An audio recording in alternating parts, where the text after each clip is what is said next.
ನಮಸ್ತೆ ಮಿತ್ರರೇ.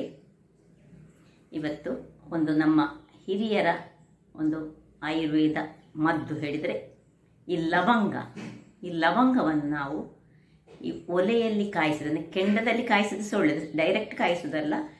ಅದರ ಮೇಲೆ ಒಂದು ಸ್ಪೂನ್ ಇಟ್ಟು ಕಾಯಿಸಿ ಅದನ್ನು ಪೌಡರ್ ಮಾಡಿ ಅದಕ್ಕೆ ಸ್ವಲ್ಪ ಜೇನನ್ನು ಸೇರಿಸಿ ಮಕ್ಕಳಿಗೆ ಕೊಟ್ಟರೆ, ಅಂದರೆ ಯಾರಿಗೆ ತುಂಬ ಕಫ ಇರ್ತದೆ, ಈ ಚಳಿಗಾಲದಲ್ಲಿ ಡ್ರೈ ಕಫ್ ತುಂಬ ಇರ್ತದೆ, ಹಾಗೆ ಅದರ ಪೌಡರಿಗೆ ಸ್ವಲ್ಪ ಹನಿ ಸೇರಿಸಿ ಕೊಟ್ಟರೆ ಬಹಳ ಬೇಗನೆ ಗುಣ ಆಗ್ತದೆ. ಹಾಗಿರುವಾಗ ಈ ಉಳಿದ್ರೆ, ಸಪೋಸ್ ಇದು ಈ ಪೌಡರ್ ಮಾಡಿದ ಉಳಿದ್ರೆ ಅದಕ್ಕೆ ಸ್ವಲ್ಪ ಉಪ್ಪನ್ನು ಸೇರಿಸಿ ಈ ಹಲ್ಲನ್ನು ಸಹ ತೊಳೆದುಕೊಳ್ಬೋದು. ಹಿಂದಿನವರೆಲ್ಲ ಹಾಗೆ, ಆಗ ಎಲ್ಲ ಪೇಸ್ಟ್ಗಳಿರಲಿಲ್ಲ. ಈ ರೀತಿಯಲ್ಲಿ ಉಪ್ಪಿಗೆ ಸ್ವಲ್ಪ ಲವಂಗದ ಪುಡಿಯ ಏನಾದರೂ ಹಾಕಿ ದಂತ ಮಂಜನ ಅಂತ ಆಗಿರ್ತಿತ್ತು. ಹಾಗಿರುವಾಗ ಇವತ್ತು ನಾನು ನನ್ನ ಅಡಿಗೆ ಮನೆಯಲ್ಲಿ ಒಂದು ಸಾಫ್ಟ್ ಆದ ದೋಸೆಯನ್ನು ತಯಾರಿಸಿದ್ದೇನೆ. ಕೇವಲ ಎರಡು ಸಾಮಗ್ರಿಗಳನ್ನು ಬಳಸಿ ಮಾಡಿದಂತಹ ಈ ದೋಸೆ ಹಾಗೂ ಅದಕ್ಕೊಂದು ಬಹಳ ರುಚಿಕರವಾದ ಚಟ್ನಿ. ಹೆಚ್ಚಾಗಿ ನಮ್ಮ ಕರಾವಳಿಯವರು ನಾವು ಈ ಕಡಲೆಬೇಳೆಯನ್ನು ಉಪಯೋಗಿಸಿ ಚಟ್ನಿ ಮಾಡೋದಿಲ್ಲ, ನಾವು ಡೈರೆಕ್ಟಾಗಿ ಖಾಲಿ ತೆಂಗಿನ ತುರಿಯಿಂದಲೇ ಮಾಡುವುದು. ಹಾಗಿರುವಾಗ ಇವತ್ತು ನಾನು ಒಂದು ಕಡಲೆಬೇಳೆಯನ್ನು ಉಪಯೋಗಿಸಿ ಒಂದು ರುಚಿಕರವಾದ ಚಟ್ನಿಯನ್ನು ಮಾಡಿದ್ದೇನೆ. ಹಾಗಾದರೆ ಬನ್ನಿ ಇದನ್ನು ಹೇಗೆ ಮಾಡುವುದು ಎಂದು ನೋಡೋಣ. ನಮಸ್ತೆ ಮಿತ್ರರೇ. ಇವತ್ತು ಕೇವಲ 2 ವಸ್ತುಗಳನ್ನು ಬಳಸಿ ಒಂದು ರುಚಿಕರವಾದ ಸ್ಪಾಂಜ್ ದೋಸೆ ಮಾಡೋಣ. ಇಲ್ಲಿ ನೋಡಿ, 2 ಕಪ್ಪಿನಲ್ಲಿ ನಾನು ಈ ಚಿರೋಟಿ ರವೆ ತೆಗೆದುಕೊಂಡಿದ್ದೇನೆ. ಸಜ್ಜಿಗೆ, ಸಪೂರ ಸಜ್ಜಿಗೆ ಹೇಳ್ತೇವಲ್ಲ ಅದು, ಮತ್ತು 2 ಕಪ್ಪಿಗೆ 1 ಕಪ್ಪಿನಷ್ಟು ತೆಂಗಿನ ತುರಿ. 2 ವಸ್ತುಗಳನ್ನು ಬಳಸಿ ನಾವು ಒಂದು ದೋಸೆಯನ್ನು ಮಾಡೋಣ. ಇಲ್ಲಿ ನೋಡಿ, ಒಂದು ಪಾತ್ರೆಗೆ ಮೊದಲಿಗೆ ಈ 2 ಕಪ್ಪಿನಷ್ಟು ಸಜ್ಜಿಗೆಯನ್ನು ಹಾಕೊಳ್ತಿದ್ದೇನೆ. ಅದಕ್ಕೆ ಸ್ವಲ್ಪ ನೀರನ್ನು ಹಾಕ್ಕೊಂಡು ಒಂದು 10 ನಿಮಿಷಗಳ ಕಾಲ ಇದನ್ನು ನಾವು ನೆನೆಯಲಿಕ್ಕೆ ಬಿಡಬೇಕು. 10 ನಿಮಿಷಗಳ ನಂತರ ಏನು ಮಾಡಬೇಕಂತ ನಾನು ಹೇಳ್ತೇನೆ. ಇದನ್ನು 10 ನಿಮಿಷಗಳ ಮುಚ್ಚಿಟ್ಟುಕೊಂಡು ನೆನೆಯಲು ಬಿಡೋಣ. ವೀಕ್ಷಕರೇ, ಇಲ್ಲೀಗ 10 ನಿಮಿಷಗಳ ಕಾಲ ಆಗಿದೆ. ನೋಡಿ, ರವೆ ಒಳ್ಳೆ ನೆಂದಿದೆ. ಈಗ ಇದನ್ನು ಒಂದು ಮಿಕ್ಸಿ ಜಾರ್ನಲ್ಲಿ ಹಾಕ್ಕೊಂಡು ತುರಿಗೆ ತೆಂಗಿನ ತುರಿ ಹಾಕೊಳ್ಳೋಣ. ಎಷ್ಟು ರವೆ ತೆಗೆದುಕೊಳ್ತೀರಿ ಅದರ ಸರಿ ಅರ್ಧದಷ್ಟು, ಹೆಚ್ಚು ಆದರೂ ಸಹ ತೊಂದರೆ ಇಲ್ಲ.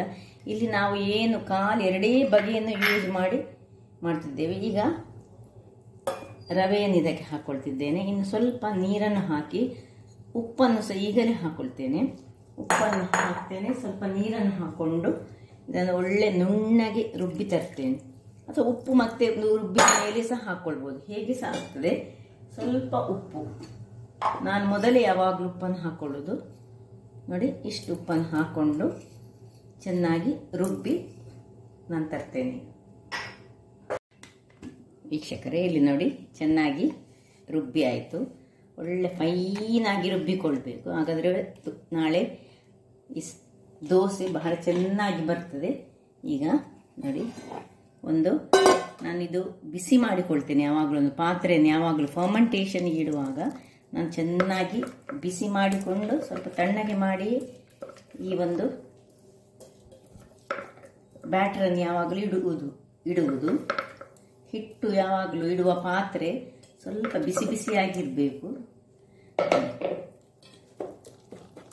ಇನ್ನು ಸ್ವಲ್ಪ ಹೀಗೆ ಕಲಡಿಸಿಕೊಂಡು ಇನ್ನು ಚೂರಿನಷ್ಟು ನೀರನ್ನು ಹಾಕೊಳ್ಳೋಣ. ಇದನ್ನು ಸ್ವಲ್ಪ ತೊಳೆದ ನೀರನ್ನು ಹಾಕೊಳ್ಳೋಣ. ಎಷ್ಟು ಹೇಳಿದೆ ಸರ್, ರವೆ ಅಲ್ಲ, ರವೆ ಸ್ವಲ್ಪ ಇನ್ನೂ ಸಹ ನಾಳೆ ಆಗುವಾಗ ಸ್ವಲ್ಪ ದಪ್ಪ ಆಗ್ತದೆ.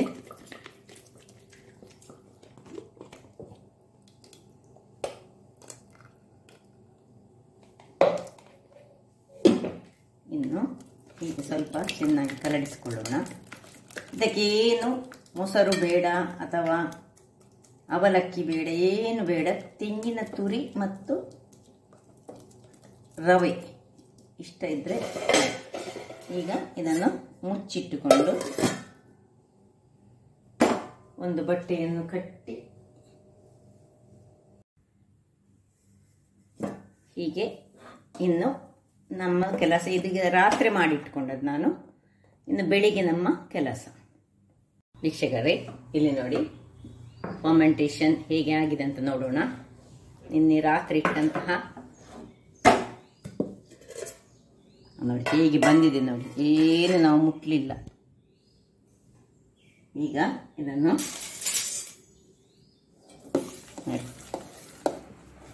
ಚೆನ್ನಾಗಿ ಕಲಡಿಸಿ, ಉಪ್ಪು ಸಹ ನಾವು ರಾತ್ರಿ ಹಾಕಿಟ್ಟುಕೊಂಡಿದ್ದೇವೆ. ಈ ತೆಂಗಿನ ತುರಿ ಇದನ್ನು ಒಳ್ಳೆ ಫರ್ಮೆಂಟ್ ಮಾಡುತ್ತದೆ. ಇನ್ನು ಇದಕ್ಕೊಂದು ಬೇಕಾದ ಚಟ್ನಿ ಮಾಡೋಣ. ಇದನ್ನು ಈಗ ಪಕ್ಕದಲ್ಲಿ ಇಟ್ಕೊಳ್ಳೋಣ. ನೋಡಿ, ಇದಕ್ಕೆ ಸಿಂಪಲ್ ಆದ ಒಂದು ಈ ಕಡಲೆಬೇಳೆಯನ್ನು ಹಾಕಿ ಒಂದು ಚೆನ್ನಾದ ಚಟ್ನಿ. ನೋಡಿ, ಕಡಲೆಬೇಳೆ, 2 ಮೆಣಸು, ಸ್ವಲ್ಪ ಕೊತ್ತಂಬರಿ ಸೊಪ್ಪು, ಸಣ್ಣ ತುಂಡು ಹುಳಿ ಮತ್ತು ತೆಂಗಿನ ತುರಿ. ಹುಳಿಯ ಬದಲು ನೀವು ಲಿಂಬೆ ಹುಳಿಯನ್ನು ಸಹ ಉಪಯೋಗಿಸ್ಬೋದು. ಯಾವ್ದು ಸಾಕ್ತದೆ, ಲಿಂಬೆ ಹುಳಿ ಅಥವಾ ಹುಳಿ, ಒಂದು ಸಣ್ಣ ಪೀನಟ್ ಗಾತ್ರದ ಹುಳಿ. ಈಗ ಇದಕ್ಕೆ ಇಲ್ಲಿ ನೋಡಿ ಒಂದು ಬಣಾಲೆ ಇಟ್ಕೊಂಡಿದ್ದೇನೆ ನಾನು. ಈ ಬಣಾಲೆಯಲ್ಲಿ ಒಂದು ಚೂರು ಎಣ್ಣೆ ಹಾಕೊಳ್ಳೋಣ. ಈ ಕಡಲೆಬೇಳೆಯನ್ನು ಸ್ವಲ್ಪ ಫ್ರೈ ಮಾಡ್ಕೊಳ್ಳೋಣ. ಕಡಲೆಬೇಳೆ ಫ್ರೈ ಆಗುವಾಗ ಚಂದ ಸಣ್ಣ ಉರಿಯಲ್ಲಿ, ಅಂದರೆ ಅದು ಕಪ್ಪಾಗಬಾರ್ದು, ಬಟ್ ಫ್ರೈ ಆಗಬೇಕು.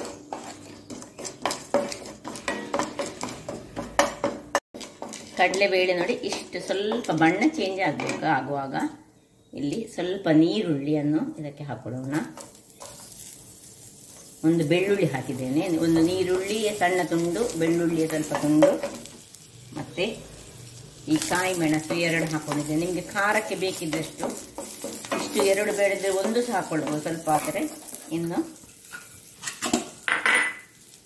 ತೆಂಗಿನ ತುರಿ ಹಾಕಿ ಆಫ್ ಮಾಡ್ಕೊಳ್ತಿದ್ದೇನೆ. ಕೊತ್ತಂಬರಿ ಸೊಪ್ಪು ಇದು ಸ್ವಲ್ಪ ತಣ್ಣಗಾಗಬೇಕೀಗ.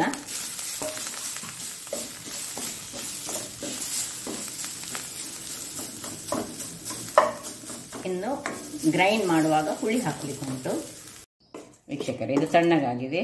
ಈಗ ನೋಡಿ, ಇಷ್ಟು ದೊಡ್ಡ ತುಂಡು, ಸಣ್ಣ ತುಂಡು ಹುಳಿ, ಅದರೊಟ್ಟಿಗೆ ಇದನ್ನು ಮಿಕ್ಸಿಗೆ ಹಾಕಿ ಸ್ವಲ್ಪ ಉಪ್ಪು ಹಾಕಿ ನೀರು ಹಾಕಿ ಇದನ್ನು ನಾನು ಗ್ರೈಂಡ್ ಮಾಡಿ ತರ್ತೇನೆ.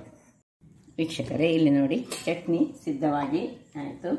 ಇದಕ್ಕೆ ಬೇಕಿದ್ರೆ ನೀವು ಸಾಸಿವೆ ಮತ್ತು ಕರಿಬೇವಿನ ಸೊಪ್ಪನ್ನು ಹಾಕ್ಕೊಂಡು ಒಗ್ಗರಣೆ ಕೊಡ್ಬೋದು. ಬಹಳ ರುಚಿ, ಈ ದೋಸೆಗೆ ಬಹಳ ಸೆಟ್ ಆಗುವಂಥ ದೋಸೆ. ಬೇಕಿದ್ದರೆ ಕೊಡ್ಬೋದು, ಬೇಡದಿದ್ದರೆ ಹಾಗೆ ಬಿಡ್ಬೋದು.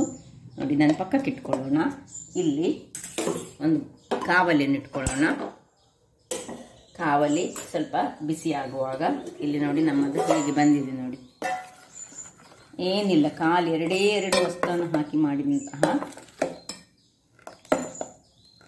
ಬೇಕಿದ್ದರೆ ನಿಮಗೆ ಇದಕ್ಕೆ ನೀವು ಸ್ವಲ್ಪ ಅಡಿಗೆ ಸೋಡಾ ಬೇಕಿದ್ರೆ ಹಾಕ್ಕೊಳ್ಬೋದು, ಅಥವಾ ನೀವು ಇದಕ್ಕೆ ಸ್ವಲ್ಪ ಅವಲಕ್ಕಿಯನ್ನು ಮೊದಲೇ ಹಾಕ್ಕೊಳ್ಬೋದು ಬೇಕಿದ್ರೆ, ಅಗತ್ಯ ಇಲ್ಲ. ಈಗ ನಾನು 2 ವಸ್ತುಗಳನ್ನು ಹಾಕಿ ನಿನ್ನೆ ರಾತ್ರಿ ಫರ್ಮೆಂಟ್ ಮಾಡಿದರೆ ಇದರೆಲ್ಲ ಅಗತ್ಯ ಇಲ್ಲ.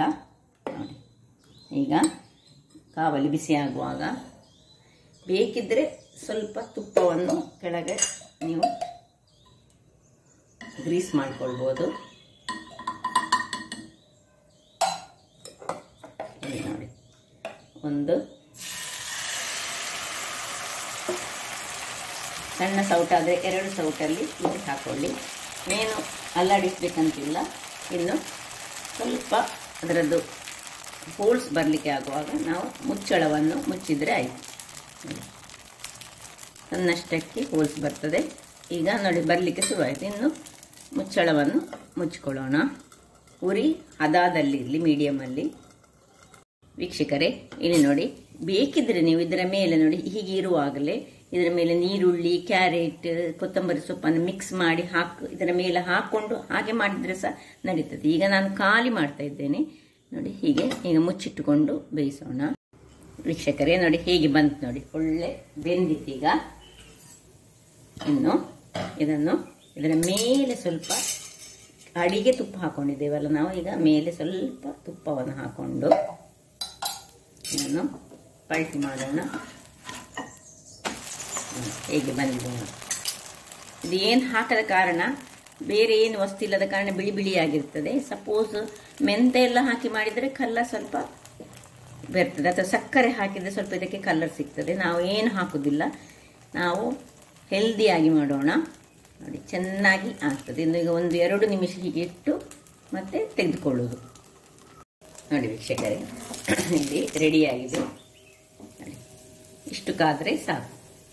2 ಬದಿ ಸಹ ಕಾದುಕೊಂಡು ತುಂಬ ಸ್ಮೂತಾಗಿ ಬರ್ತದೆ. ಇನ್ನೊಂದು ಸಹ ಹಾಗೆ ಸ್ವಲ್ಪ ಬೇಕಿದ್ರೆ ನಿಮಗೆ ತುಪ್ಪ ಬೇಡ ಕೆಳಗೆ ಅಂತ ಆದರೆ ನೋಡಿ ಸೀದಾ ಒಂದು ಇದನ್ನು ತೆಗೆದುಕೊಳ್ಳೋದು. ನೋಡಿ, ಇಷ್ಟು ತುಂಬ ದಪ್ಪ ಸಾಗಬಾರ್ದು ಇದು ಯಾವುದು ಬ್ಯಾಟರ್. ಇದಕ್ಕೆ ಸ್ವಲ್ಪ ನೀವು ಹೀಗೆ ಸಹ ಮಾಡಿಕೊಂಡ್ರೆ ನಡೀತದೆ, ಸ್ವಲ್ಪ ದೊಡ್ಡದಾಗಿ ಸಹ ಮಾಡ್ಕೊಳ್ಬೋದು. ನೋಡಿ, ಹೋಲ್ಸ್ ಬರುವಾಗ ಈಗ ಬೇಕಿದ್ರೆ ನೀವು ಮೇಲಿನಿಂದ ಸ್ವಲ್ಪ ತುಪ್ಪವನ್ನು ಹಾಕೊಂಡ್ರು ನಡೀತದೆ. ಹೇಗೆ ಬಂದಿದೆ ನೋಡಿ, ಈಗ ಒಳ್ಳೆ ಹೋಲ್ಸ್ ಬಂದಿದೆ. ಇನ್ನು ಮುಚ್ಚಳವನ್ನು ಮುಚ್ಚಿ ಬೇಯಿಸಿಕೊಳ್ಳೋಣ. ನೋಡಿ, ಇದರಲ್ಲಿ ಸಹ ಇಷ್ಟು ಒಳ್ಳೆ ಹೋಲ್ ಬಂದು ಇಷ್ಟು ಸ್ಮೂತ್ ಆಗಿ ಉಂಟು. ನೋಡಿ, ಇಲ್ಲಿ ಸಹ ಹಾಗೆ 2ನೇ ದೋಸೆ ರೆಡಿಯಾಗಿದೆ. ಈಗ ಇದನ್ನು ಹೀಗೆ ಅಡಿಮೇಲೆ ಮಾಡ್ಕೊಳ್ಳೋಣ. ದಪ್ಪ ಬೇಕಿದ್ರೆ ನೀವು ಇನ್ನೂ ದಪ್ಪ ಮಾಡ್ಬೋದು. ನೋಡಿ, ಅದನ್ನು ನಾನು ದಪ್ಪ ಮಾಡಿಕೊಂಡೆ, ಇದನ್ನು ಸ್ವಲ್ಪ ತೆಳುವಾಗಿ ಮಾಡಿಕೊಂಡೆ, ಹೇಗೆ ಸಹ ಮಾಡ್ಬೋದು. ಸೊ ಇದು ಈಗ ಅಡಿಮೇಲಾಗಿ ಕಾಯಲಿ. 2ನೇ ದೋಸೆ ಸಹ ನೋಡಿ ಸಿದ್ಧವಾಗಿದೆ. ಹೇಗೆ ಬಂದಿದೆ ನೋಡಿ. ಸೊ ನೋಡಿ, ಇದು ತೆಳುವಾಗಿ ಮಾಡಿದಂತಹದ್ದು. ಇದು ಸ್ವಲ್ಪ ನಾನು ಹೆಚ್ಚು ದಪ್ಪ ಇಟ್ಟುಕೊಂಡೆ, ಒಳ್ಳೆ ಸ್ಪಾಂಜಿಯಾಗಿ. ನಿಮಗೆ ಸ್ವಲ್ಪ ಸ್ವೀಟ್ ಬೇಕಿದ್ರೆ ಇದಕ್ಕೆ ಸ್ವಲ್ಪ ಬೆಲ್ಲದ ಪುಡಿಯನ್ನು ಸಹ ನೀವು ಇದಕ್ಕೆ ಸೇರಿಸಿಕೊಳ್ಬಹುದು. ಹಾಗಾದರೆ ನೋಡಿದ್ರಲ್ಲ ವೀಕ್ಷಕರೇ, ಹೀಗೆ 2 ಸಾಮಗ್ರಿಗಳನ್ನು ಬಳಸಿ ಒಂದು ರುಚಿಕರವಾದ ಒಂದು ದೋಸೆ, ಅಂದರೆ ಸ್ಪಾಂಜಿ ದೋಸೆ, ಅದಕ್ಕೆ ಒಂದು ಕಡಲೆಬೇಳೆಯಿಂದ ಹಾಗೂ ಕೊತ್ತಂಬರಿ ಸೊಪ್ಪನ್ನು ಯೂಸ್ ಮಾಡಿ ತಯಾರಿಸಿದಂತಹ ಒಂದು ಚಟ್ನಿ. ಹಾಗಾದರೆ ನನ್ನ ಈ ಕುಕಿಂಗ್ ಚಾನಲ್ ನಿಮಗೆ ಇಷ್ಟ ಆದರೆ ಬೋಳೂರು ಸುವರ್ಣ ಚಾನಲನ್ನು ಲೈಕ್ ಮಾಡಿ, ಶೇರ್ ಮಾಡಿ ಹಾಗೂ ಸಬ್ಸ್ಕ್ರೈಬ್ ಮಾಡಿ ಹಾಗೂ ನನ್ನ ಇನ್ಸ್ಟಾಗ್ರಾಮ್ ಪೇಜನ್ನು ಫಾಲೋ ಮಾಡಿ. ಧನ್ಯವಾದಗಳು.